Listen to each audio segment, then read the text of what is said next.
মাতরম, vote চোর গদি চোর, ভোট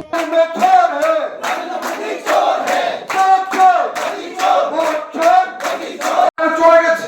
স্কুল কলেজের সামনে সেখানে এসে ট্যাবলেট বিক্রি হচ্ছে। মদের দোকানের পর মদের দোকান, বিলিতি মদের দোকান, সারা রাজ্যে যা প্রত্যেক বিধানসভা কেন্দ্রে সেখানে প্রচুর পরিমাণে সেখানে মদের দোকান, সেখানে সরকারি ভাবে সেখানে লাইসেন্স দিয়ে এই রাজ্যের মানুষকে একদিকে বলছেন নেশামুক্ত ত্রিপুরা করবেন, আরেকদিকে সেখানে এই রাজ্যের যুব সম্প্রদায়কে নেশায় আসক্ত করে যাতে মূল দাবি থেকে তাদের মুখকে সেখানে ঘুরিয়ে দেওয়া যায়, একটা গভীর ষড়যন্ত্র খেলায় সেখানে মেতে উঠেছে মানুষের জন্য। আজকে সারা দেশের সাথে সেখানে তুলনা টেনে দেখুন, সারা দেশটাকে যেমন ভারতীয় জনতা পার্টি খুবলা করে ছেড়েছে, ঠিক রাজ্যটাকেও ভারতীয় জনতা পার্টি সেখানে খুবলা করে ছেড়েছে। গরিব মানুষের জন্য একটা প্রকল্প নেই।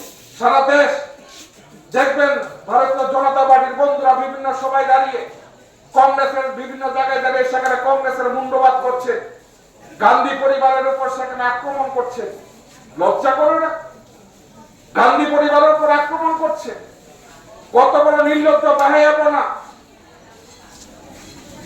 মহাত্মা গান্ধীর মতন লোককে এই দেশ হারিয়েছে, এই দেশের জন্য রক্ত দিয়েছে মহাত্মা গান্ধী। ইন্দিরা গান্ধীর মতন নেত্রীকে হারিয়েছি আমরা, এই দেশ হারিয়েছে।